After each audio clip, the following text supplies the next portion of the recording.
Virgil Gus Grissom was selected as one of the original 7 astronauts. They died on the launch pad when their Apollo 1 capsule suddenly burst into flames. Gus Grissom was a hero of space exploration, but his autopsy report reveals some unsettling details. Behind Gus's astronaut's legacy lies a story that raises eyebrows and questions. Up until now, these disturbing findings show that even the greatest heroes face unexpected challenges. Today, we'll dive into what makes Grissom's autopsy far from ordinary. It's not just about science, it's about mystery, tragedy, and the human side of space travel.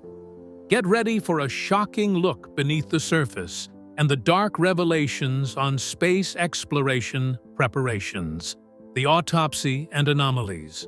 Before NASA ever made it to the moon, there was a tragic and horrifying incident that many people either forget or don't know much about: the Apollo 1 disaster. On January 27, 1967, astronauts Gus Grissom, Ed White, and Roger Chaffee were killed in a pre-launch test when a fire broke out inside their spacecraft. The incident was awful enough on the surface, but what came out later in Gus Grissom's autopsy report made it even more disturbing and heartbreaking. One of the most unsettling things revealed in the autopsy was the condition of Grissom's body after the fire. The fire inside the command module was so intense and burned so quickly that his spacesuit literally melted into his skin. His body was found with third-degree burns covering much of the surface, especially on the parts where the suit had fused to him. It's horrifying to imagine how much pain and fear he must have felt in those last moments. But even worse, the report stated that the actual cause of death wasn't the burns, it was asphyxiation. The fire had burned up the oxygen so rapidly in the closed environment that the astronauts basically suffocated in a matter of seconds. They were likely unconscious before the flames engulfed them, which is a small mercy in an otherwise devastating situation. Another terrifying part of the whole story is how preventable it could have been. The design of the Apollo 1 capsule was full of hazards, many of which were pointed out by the astronauts themselves before the accident even happened. One major issue was the cabin door, which opened inward and required too much time and effort to release in an emergency. During the fire, the pressure inside the capsule skyrocketed due to the heat, making it physically impossible to open the hatch. The autopsy reports confirmed that none of the astronauts made any attempt to escape, which suggests they didn't even have the chance. The whole thing was over in less than a minute.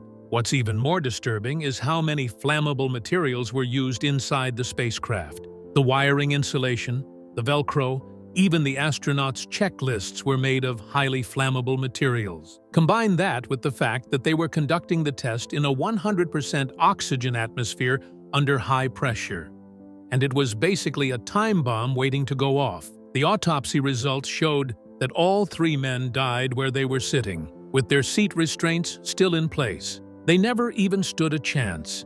There's also the emotional side of the story that makes the details even harder to stomach. Grissom was known to be outspoken about safety concerns. He had flown in the Mercury and Gemini programs and had a reputation for being cautious but honest about the problems he saw. Just weeks before the fire, he reportedly hung a lemon on the Apollo simulator to express his frustration with all the malfunctions they were experiencing. In hindsight, it seems like he knew something like this could happen. That makes reading the autopsy findings and seeing how badly he and the others suffered even more gut-wrenching. It's like his warnings were ignored until it was too late. Another chilling aspect revealed in the aftermath was how long it took to retrieve the bodies. The fire was so intense and the cabin so full of toxic smoke that rescue teams couldn't get the hatch open right away. By the time they finally did, it was too late. The autopsy described not only the physical burns and damage, but also the evidence of carbon monoxide poisoning and inhalation injuries. It wasn't just a quick death. It was a slow and agonizing few minutes in a sealed metal box that turned into an oven. Despite the risks, Grissom never seemed shaken by the dangers of spaceflight. He once told a reporter, "If we die, we want people to accept it. We're in a risky business, and we hope if anything happens to us, it will not delay the program." These words would become heartbreakingly relevant in 1967. The most painful part of it all is that these deaths were supposed to be impossible. The astronauts were sitting on the launch pad during a routine test, not even a real mission. They weren't supposed to be in danger. The purpose of that test was just to check communications and systems. No one expected them to die that day. And yet, the autopsy confirmed that all three men suffered injuries that should never have happened in such a controlled environment. Grissom's autopsy didn't just confirm how he died, it told a much bigger story about system failure, poor planning, and ignored warnings. The disturbing physical details, melted suits, massive burns, toxic gas exposure, were symptoms of a much deeper problem. Before we get deeper, let's remember Gus and give him a proper tribute. The man behind the mission. Virgil Gus Grissom was more than just an astronaut. He was a soldier, an engineer, a father, and a man whose quiet determination and fearless spirit helped shape the course of American space exploration. Born in the small town of Mitchell, Indiana, Grissom grew up in humble surroundings. His father worked on the Baltimore and Ohio Railroad, and his mother was a homemaker. Like many boys of his generation, he developed a love of flight from an early age, building model airplanes and watching planes fly overhead, long before he could have imagined piloting one himself. What set Grissom apart even then was a strong sense of responsibility and a drive to prove himself, not by making noise, but by doing the job right, no matter the difficulty. Grissom's path to space began in the military. After high school, he enlisted in the U.S. Army Air Forces during World War II, although he didn't see combat before the war ended. Still, the experience only deepened his interest in aviation. He used the GI Bill to attend Purdue University, where he earned a degree in mechanical engineering. It was also during this time that he married Betty Moore, his high school sweetheart. The two would go on to have two sons, Scott and Mark. Despite the pressures and dangers of his career, Grissom remained devoted to his family. Friends and colleagues often described him as a grounded and private man who kept his personal life separate from his public persona. But those close to him knew how much he loved being a husband and father. After college, Grissom joined the U.S. Air Force and became a jet fighter pilot, serving in the Korean War. He flew over 100 combat missions and was highly decorated for his bravery under fire. He once said that the high-pressure missions over Korea taught him how to stay calm in extreme conditions, a skill that would prove essential when piloting spacecraft. After Korea, he became a test pilot at Wright-Patterson Air Force Base in Ohio, where he honed his skills flying high-performance aircraft at the edge of what was technologically possible at the time. Being a test pilot in the 50s was inherently dangerous, with many pilots losing their lives to equipment failure and unpredictable conditions. But Grissom was steady, analytical, and fearless, exactly the qualities NASA needed. When NASA began looking for astronauts in 1959, Grissom was a natural choice. He was selected as one of the Mercury 7, the first group of astronauts in the U.S. space program. These men were handpicked for their flying skills, physical fitness, mental toughness, and ability to operate under extreme pressure. Grissom's first flight, Mercury Redstone 4, took place on July 21, 1961. It was only a 15-minute suborbital flight, but it made him the second American in space. The mission ended in a near disaster when the hatch of his capsule, Liberty Bell 7, unexpectedly blew off after splashdown, causing the capsule to sink and almost dragging Grissom under with it. He narrowly escaped drowning. Some questioned whether he had triggered the hatch himself, but later investigations leaned toward a mechanical malfunction. Grissom never let the incident define him, and his ability to move forward after such a harrowing experience showed the depth of his resilience.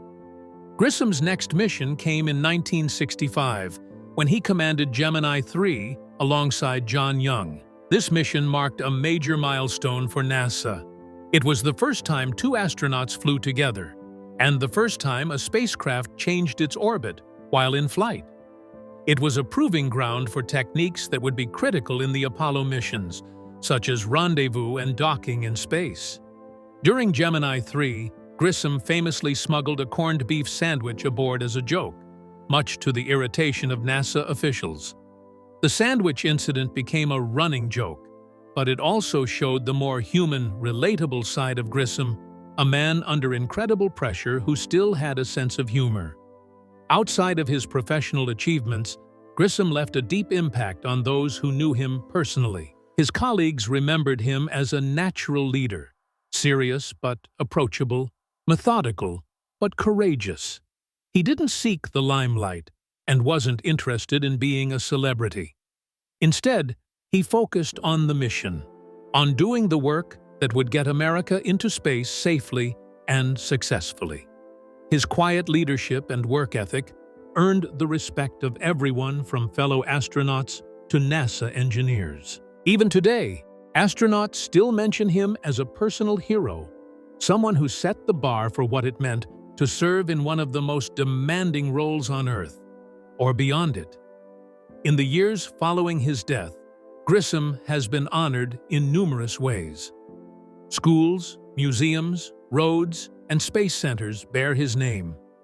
His hometown of Mitchell, Indiana, holds annual celebrations in his honor, and his story continues to be taught as a vital chapter in the history of space exploration. Yet, despite all the honors, his story often doesn't receive the same attention as some of his peers, perhaps because his most important mission ended in tragedy rather than triumph. So, what went wrong? Could their death have been prevented? Who's to blame? Evidence, negligence, and cover-ups. While the initial chaos may blur some facts, the full picture begins to form with the autopsy. And in this context, autopsy isn't just about examining a body. It's the forensic deep dive into every component, process, and decision that led to the disaster. It's the technical, legal, and sometimes emotional blueprint of failure. And all too often, that autopsy reveals more than just a tragic accident. It shows signs of poor engineering, ignored warnings, safety lapses, and sometimes even evidence of a cover-up. Engineering flaws are among the first red flags that experts look for. You'd think in today's world, with all our technology, regulations, and professional standards, buildings wouldn't just fall down or planes wouldn't mysteriously crash. Yet, they do. And when forensic engineers go through wreckage, they often find disturbing things. Beams that weren't reinforced, materials that didn't meet safety grades, outdated blueprints that were never revised. Sometimes parts of the structure were never built as designed at all. These aren't honest mistakes. They're signs of shortcuts and poor oversight. The engineering autopsy shows exactly where the math didn't add up or where physics was ignored. In many cases, corners were cut to save money or finish fast, and people paid the price. Next, there's the issue of safety protocols. Even the best designed systems need regular maintenance, updated procedures, and trained personnel to keep them safe. But you'd be shocked at how often these things are skipped or barely performed. Post-disaster reports often include chilling details: emergency exits locked or blocked, alarms that didn't go off, inspections that were faked or never happened. Sometimes, equipment meant to save lives was missing altogether. These safety lapses are especially frustrating because they're usually basic and easily fixable. It's not rocket science to hold a fire drill or check a ventilation system, but when companies or agencies get complacent, the consequences become catastrophic. The autopsy lays it all bare, showing clearly what was missing and when. And when you see those timelines, it becomes painfully obvious that someone knew there were risks, but didn't care enough to act. Perhaps the most damning part of any forensic investigation is when it reveals signs of a cover-up. This is where the story shifts from carelessness to outright deception. Unfortunately, cover-ups are not as rare as we'd hope. Internal documents suddenly surface after a tragedy. Warnings from engineers that were ignored, reports that were rewritten to downplay risks, emails that prove people at the top knew something was wrong. These aren't vague suspicions. They're concrete proof that some disasters weren't just unfortunate. They were foreseeable. And worse, someone tried to hide the danger instead of dealing with it. That kind of finding enrages the public and breaks trust completely. It shows that the system failed, not just in mechanics or process, but in morality and leadership. When the truth finally comes out, through press conferences, leaked reports, or whistleblower testimony, there's always a human cost waiting behind the technical jargon. Families who lost loved ones are left not just grieving, but angry. They want justice, they want accountability, and they want answers. In some cases, governments respond quickly, offering financial support to the victims' families, launching independent inquiries, and promising policy changes. But too often, that support feels rushed, performative, or inadequate. A few checks and a memorial don't make up for lives lost due to preventable negligence. In worst-case scenarios, some governments even appear complicit, having failed in their duty to regulate, inspect, or intervene. That's when the public backlash intensifies. People react strongly when they sense injustice, especially when the evidence is clear that a disaster didn't have to happen. The findings from an autopsy can rally entire communities and nations. Protests break out. Social media campaigns demand resignations. Victims' names become hashtags, and pressure mounts for real consequences. Politicians and CEOs are called to testify. Laws get rewritten. Sometimes, real change does come from the ashes of tragedy. But it's almost always driven by public outrage, not internal responsibility.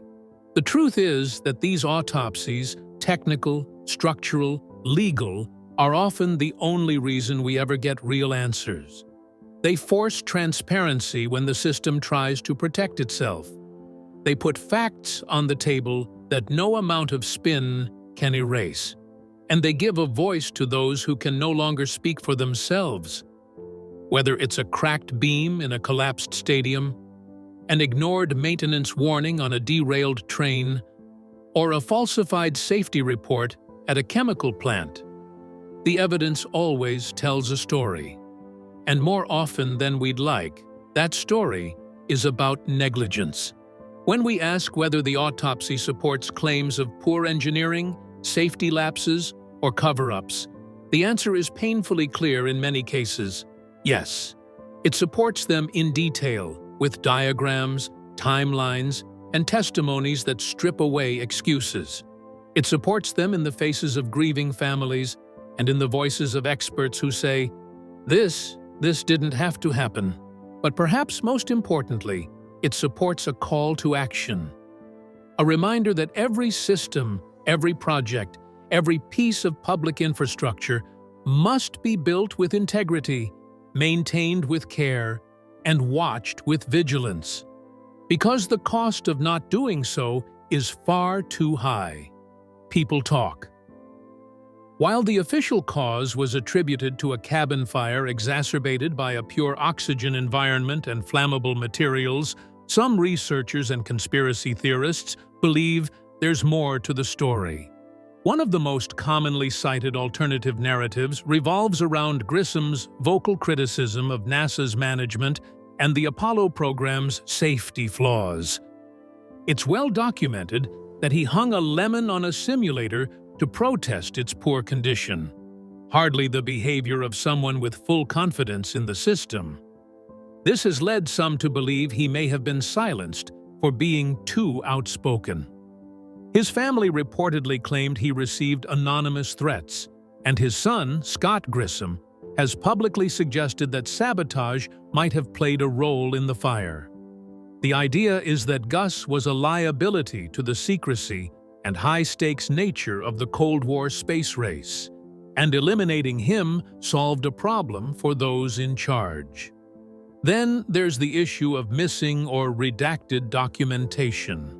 Investigators and researchers have long pointed out that key files related to Apollo 1 were either classified or heavily redacted, and some audio recordings are said to have been lost or destroyed. Why would an internal training accident require such a tight lid on information? Skeptics argue that the inconsistencies suggest there's something being hidden. Maybe technical failures worse than admitted, or internal conflicts that paint NASA in a bad light. Others even hint at defense contractors and political pressures being involved, suggesting that accountability was dodged to protect powerful interests. The deaths of other astronauts have also sparked similar theories. The mysterious training accidents, plane crashes, and sudden medical issues affecting a number of astronauts in the 60s and 70s have been scrutinized for patterns. For instance, the deaths of Theodore Freeman, C.C. Williams, and Elliot C.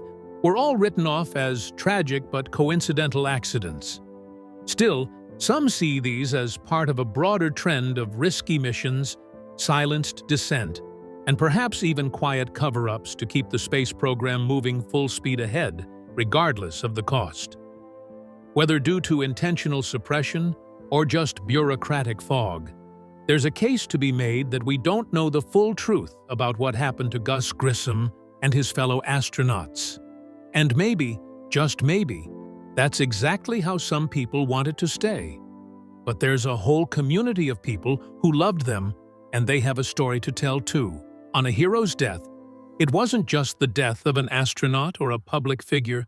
It was the loss of a husband, a father, a friend, and a dedicated professional. The voices of those closest to him, the family who loved him, the colleagues who admired him, and the investigators who sought answers. Each carry a unique weight and perspective that together tell a powerful story of grief, respect, and determination. Starting with the family, the grief was raw and almost impossible to put into words. Gus wasn't just an astronaut. He was a father, a husband, a man with dreams and fears like anyone else. His wife and children suddenly had to face a world without his presence.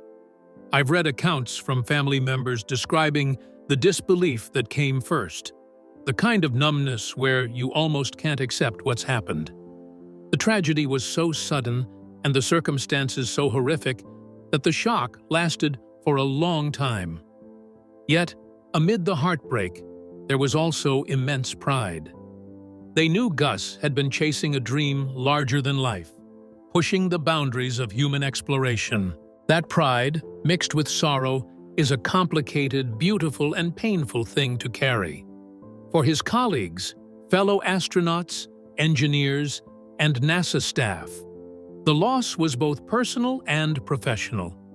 Gus Grissom was known as a steady hand, a thoughtful leader, and someone who could be counted on when the pressure was on. Many described him as someone who was unpretentious yet confident, someone who balanced humor with seriousness. The Apollo program was already pushing the envelope of human capability, and losing Gus was like losing a key piece of the team's heart. His fellow astronauts often reflected on his dedication and integrity. Some remembered the way Gus would crack jokes to ease tension, but never lost sight of the risks they were taking together. His death reminded everyone that behind the spacesuits were real people with families and futures. It sparked a renewed sense of responsibility among the crew to honor Gus by making spaceflight safer and more carefully managed. Then there were the investigators, tasked with understanding what went wrong and how to prevent such a tragedy in the future. Their voices are often more technical, but underneath the facts and figures, you can sense the weight of responsibility and sadness. They approached the investigation with intense focus, knowing that what they uncovered could save lives down the line. They were meticulous in examining every detail: the design of the capsule, the materials used, the sequence of events leading to the fire. In interviews and reports, some investigators expressed frustration with the systemic issues that contributed to the accident: rushed schedules, overlooked safety protocols, and communication breakdowns. But they also spoke about the dedication of the teams who worked tirelessly afterward to make things right, to turn grief into progress. What really stands out in all these voices is the shared humanity. Grissom's death was more than a statistic or a news headline. It was a deeply felt loss that rippled through families, friendships, and professional communities.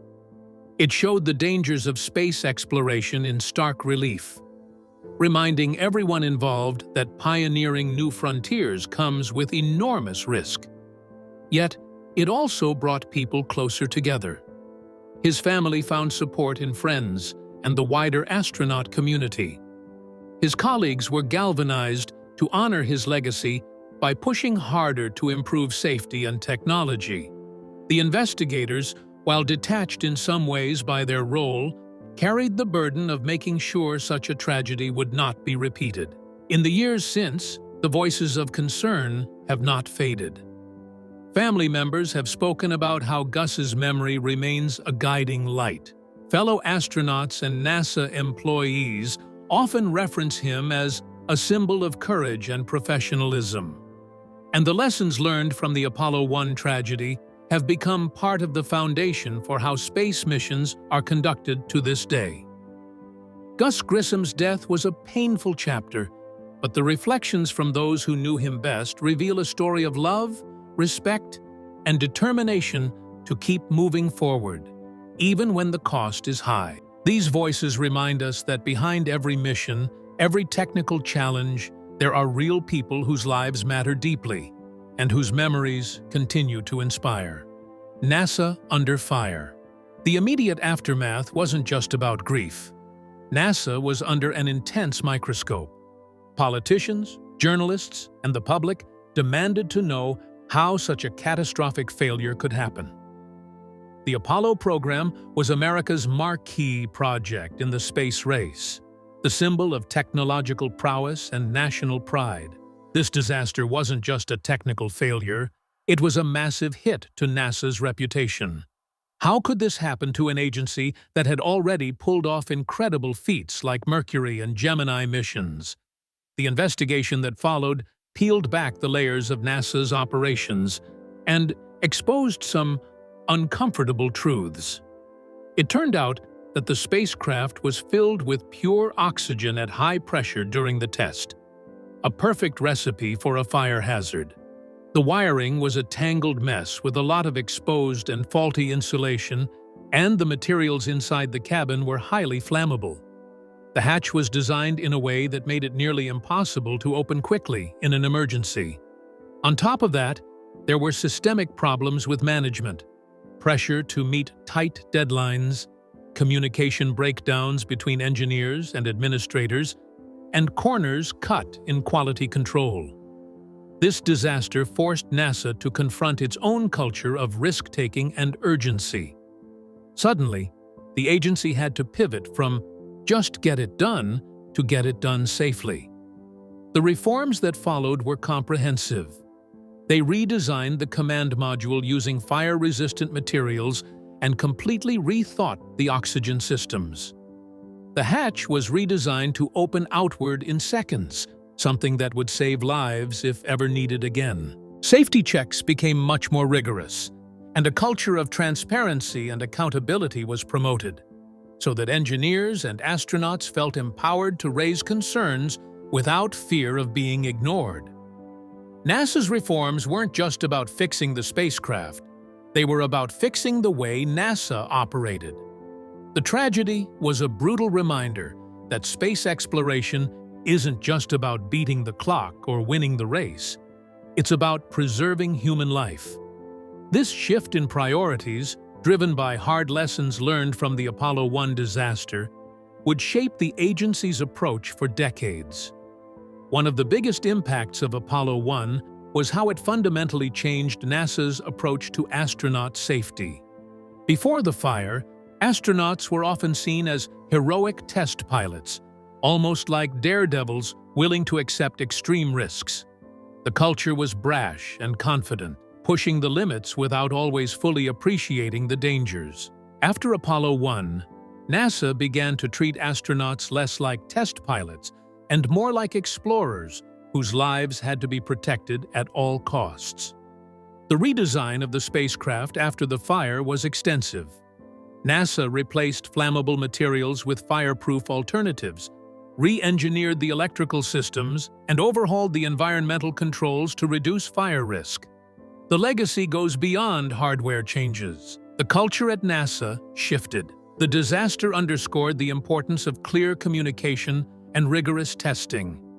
Engineers and astronauts were given more say in the design and testing processes. Safety officers were empowered to halt launches or tests if they spotted something wrong. It was a humbling wake-up call that no amount of ambition or political pressure could override the fundamental need for caution and care. Apollo 1's lessons echoed loudly through the following missions.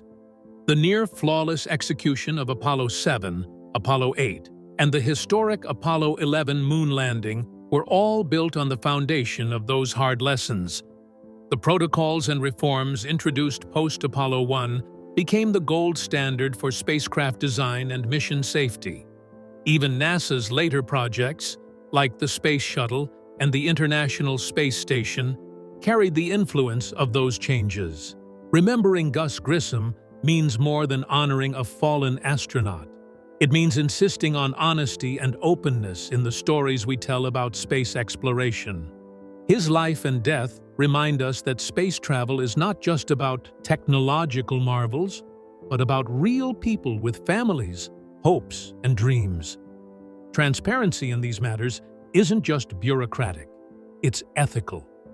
Grissom's legacy is a reminder that progress often comes at a cost, but that cost can be mitigated by learning, adapting, and always placing human life first. The reforms and safety culture that grew from Apollo 1's tragedy continue to protect astronauts today and will hopefully do so for generations to come.